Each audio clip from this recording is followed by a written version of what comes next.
Hi everyone. So I'd like to thank you all for coming. I know many of you have travelled far to be here, and I want to thank the speakers as well, some having come all the way from the States and even Scotland to be with us.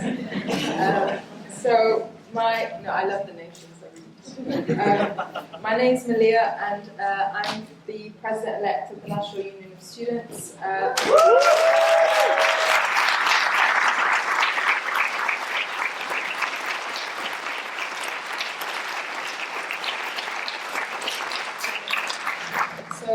I co-founded the Students Not Suspects campaign last summer, and somewhat uncharacteristically, in my speech today, I'm going to reflect on the anti-prevent campaign so far and how far we've come, as well as the issues that we need to take on in the future of this campaign.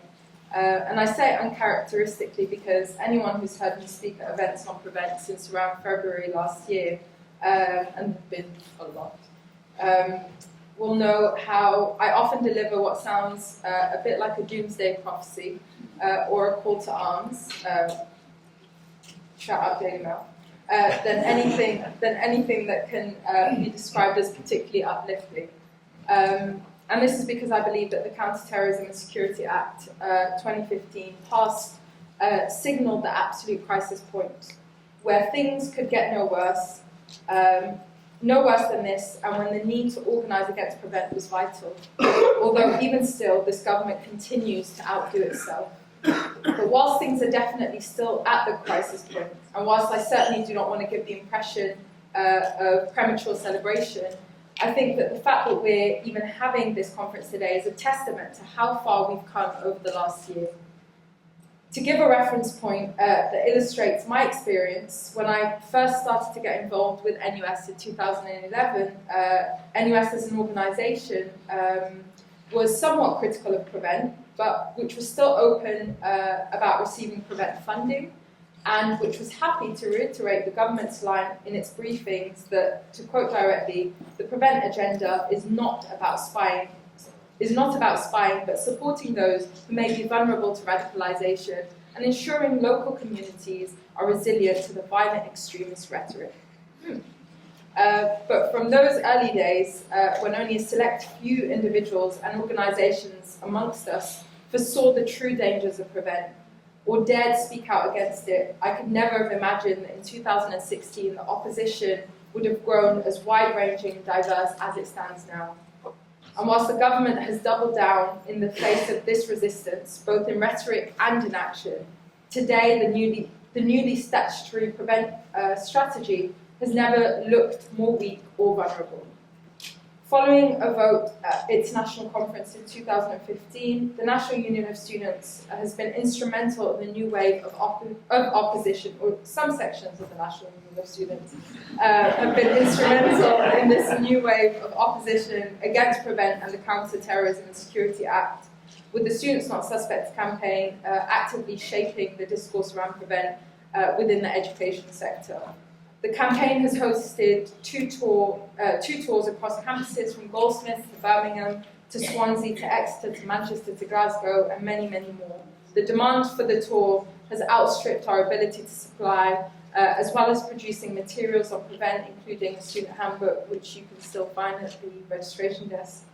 And the tour stops have helped spark off local campaigns, which are where the real acts of resistance reside.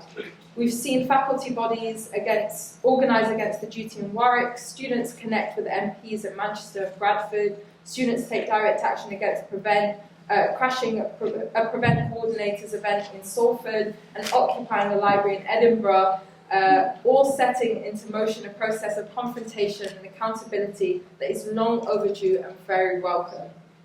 Our opposition has been met and matched by all manners of bodies across sectors, with over 30 students' unions now bound by policy opposing prevent and the CTS Act. Recently, with the National Union of Teachers voting unanimously at their conference to call for a withdrawal of so-called prevent duty from schools, and the Universities and Colleges Union reaffirming their opposition to prevent just this week at their Congress. Also in March, the UN's Special Rapporteur on the Promotion and Protection of Human Rights and Fundamental Freedoms while countering terrorism spoke in his annual report on the dangers of educators being made to serve as watchdogs or intelligence officers under various states'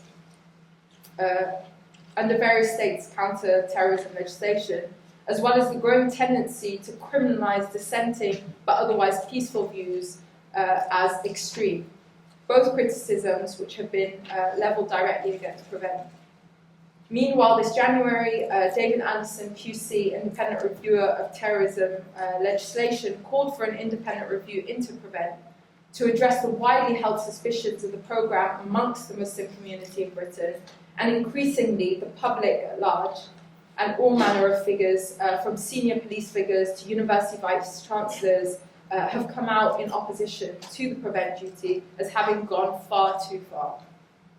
But given the government's deep-seated hostility to taking heed of any informed or level-headed opinions when shaping policy, other examples, all we have to do is just look at the economy, the environment, the NHS, and many others. Perhaps the most damning indictment against Prevent will come in the form of a BMG poll, which found nearly 4% of those polled among British public believing it to be working and effective.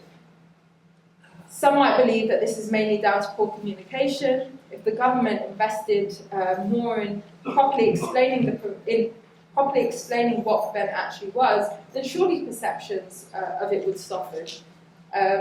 What this argument fails to recognise is that Prevent thrives on confusion and is driven by paranoia, ambiguity, and public anxiety are the greatest assets in evading accountability.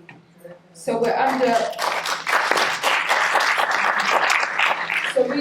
no illusions. Better PR, tweaks and reforms will not be enough. What needs to be done now is for Prevent to be dismantled and uprooted.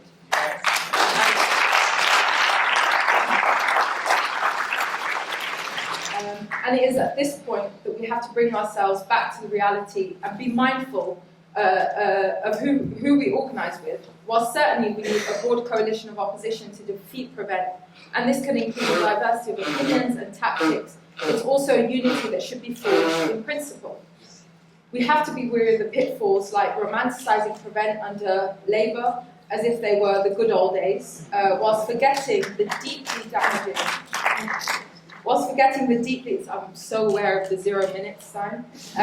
Whilst forgetting the deeply damaging impact on Muslim communities that version of Prevent had, and how a leaked version of Prevent under Gordon Brown initially sought to abuse and expand the definition of extremism to, for example, promoting Sharia law or believing in armed resistance anywhere in the world. The point is that Prevent has always been a threat to civil liberties, no matter whose hands it's been in. So we cannot be nostalgic for better days that did not exist. The fact that the proposals in the upcoming counter-terrorism and safeguarding bill harken back to the strategy used by Labour's Prevent should underline this. And as the government continues to manipulate the language around Prevent to evade scrutiny, we need to be constantly adaptive in how we engage with the new and developing arguments, and how we express our opposition. It may well be the day soon that Prevent is no longer called Prevent at all, but takes on a new form entirely. We have to be prepared and ready to adapt and organise against it under whatever guise it takes. Prevent's legitimacy as of late has hinged on its blurring of the lines between welfare and counter-extremism, but it is also due to this that the skyrocketing figures of young school-aged children being referred to Prevent, now constituting over half of all the referrals, can be attributed. The NUT vote is especially powerful then, by having those most trusted with our children's protection and welfare, teachers, uniformly oppose the ideal that spying on them is the best way to ensure our children's safety. It's a vital step, therefore, for teachers' unions to help puncture this argument and hopefully begin putting an end to the practice which has seen Prevent's most insidious side revealed and bringing light to the very human fallout from Prevent and the very human tragedy wrought by it. What Prevent has achieved is nothing to do with countering extremism or deterring violence. but everything to do with invading and scrutinising every space and sector in society, from schools to nurseries to GP surgeries, even going as far as to shatter the safe space of the family home. But prevent will fall. The government has demanded consent for its increasingly illiberal measures, but in return it has only received a steady stream of resistance. What is needed now is to draw together the many strands of opposition for a concerted opposition to prevent, to overturn this legislation once and for all.